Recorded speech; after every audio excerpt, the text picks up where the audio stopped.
ಒಂದು ದಿವಸ ಸಿಂಹ ನರಿನ ಕರೆದು ಹೇಳುತ್ತಂತೆ, ನೋಡು ನನಗೆ ಇವತ್ತು ಆಹಾರ ಬೇಕು, ನೀನ್ ಆಹಾರ ತಗೊಂಬಂದ್ ಕೊಟ್ರೆ ನೀನ್ ಬಿಡ್ತೀನಿ, ಇಲ್ಲಾರ ನಿನ್ನೇ ತಿಂತೀನಿ ಅಂತ. ಸೊ ನರಿ ಏನ್ ಮಾಡುತ್ತೆ, ನರಿಗೊಬ್ಬ ಸ್ನೇಹಿತ ಇರುತ್ತೆ ಕತ್ತೆ. ಆ ಕತ್ತೆ ಹತ್ರ ಹೋಗಿ ಹೇಳುತ್ತೆ, ಸಿಂಹ ನಿನ್ನ ರಾಜ ಮಾಡ್ತಾನಂತೆ ಕಾಡಿಂದು, ಬಾ ಅಂತ. ತಕ್ಷಣ ಕತ್ತೆ ಓಡೋಡ್ ಬರುತ್ತೆ. ಸಿಂಹ ಕತ್ತೆ ಮೇಲೆ ಅಟ್ಯಾಕ್ ಮಾಡುತ್ತೆ. ತಲೆ ಮೇಲೆ ಕತ್ತೆಗೆ ಒಂದಷ್ಟು ಕೂದಲಿರುತ್ತೆ, ಆ ಕೂದಲು ಕಿತ್ಕೊಂಡ್ ಬಂದ್ಬಿಡುತ್ತೆ. ತಕ್ಷಣ ಓಡ್ಕೊಂಡು ಹೇಗೋ ಬಂದ್ಬಿಡುತ್ತೆ ತಪ್ಪಿಸ್ಕೊಂಡು. ಬಂದ್ ನರಿ ಹತ್ರ ಹೇಳುತ್ತಂತೆ, ನೀನು ಮೋಸ ಮಾಡಿದೆ, ಸಿಂಹ ನನ್ನ ಮೇಲೆ ಅಟ್ಯಾಕ್ ಮಾಡ್ತು ಅಂತ. ಅವಾಗ ನರಿ ಹೇಳುತ್ತಂತೆ, ನೀನ್ ತಪ್ಪು ತಿಳ್ಕೊಂಡಿದ್ಯಾ, ಅವನಿಲ್ಲಿ ಗಾಯ ಮಾಡಿ ನೀನ್ ಕೂದಲು ಕಿತ್ತಿರೋದು ನಾಳೆ ಕಿರೀಟ ಇಟ್ಟಾಗ ಕಿರೀಟ ಜಾರಬಾರ್ದು, ಸರಿಯಾಗಿ ಕುತ್ಕೋಬೇಕು ಅಂತ. ಮತ್ತೆ ಕರ್ಕೊಂಡು ಹೋಗುತ್ತೆ ಕತ್ತೆನ ನರಿ.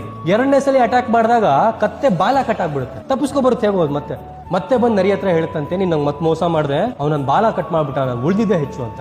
ಆಗ ನರಿ ಹೇಳುತ್ತಂತೆ, ಅಯ್ಯೋ ದಡ್ಡ, ನೀನ್ ಬಾಲ ಕಟ್ ಮಾಡಿದ್ದು ನಿನ್ ಸಿಂಹಾಸನದ ಮೇಲೆ ಕೂತಾಗ ನಿನಗೆ ಇಕ್ಕಟ್ಟಾಗಬಾರ್ದು ಅಂತ ಹೇಳಿ ಮತ್ತೆ ಅದನ್ನ ಕನ್ವಿನ್ಸ್ ಮಾಡಿ ಕತ್ತೆಯನ್ನ ನರಿ ಕರ್ಕೊಂಡ್ ಬರುತ್ತೆ. ಮೂರನೇ ಸಲಿ ಸಿಂಹ ಕತ್ತೆಯನ್ನ ಭೇಟಿ ಆಡ್ಬಿಡುತ್ತೆ. ಬೇಟೆ ಆದ್ಮೇಲೆ ನರಿ ಹೇಳುತ್ತಂತೆ ಸಿಂಹ, ಈಗ ಈ ಕತ್ತೆ ದೇಹವನ್ನ ತಗೊಂಡೋಗಿ ಅದರ ಮೆದುಳನ್ನ ಮತ್ತೆ ಅದರ ಹೃದಯವನ್ನ ತಗೋಬಾ, ನಾನು ತಿನ್ಬೇಕು ಅಂತ. ನರಿ ಹೋಗಿ ಅದರ ಮೆದುಳು ಮತ್ತೆ ಹೃದಯವನ್ನ ತೆಗೆದು ಬರೀ ಹೃದಯ ಮಾತ್ರ ತಗೋಬರುತ್ತೆ. ಏನ್ ಬರೀ ಹೃದಯ ತಗೊಂಡ್ಬಂದಿದ್ಯಾ ಮೆದುಳಲ್ಲಿ ಅಂತ ಕೇಳಿದಾಗ ಹೇಳುತ್ತಂತೆ, ಅವನಿಗೆ ಮೆದುಳಿದ್ರೆ ನೀವು ಮೂರ್ ಸಲಿ ಕರೆದಾಗ ಎಲ್ಲಿಂದ ಬರ್ತಿದ್ದ ಅವನು.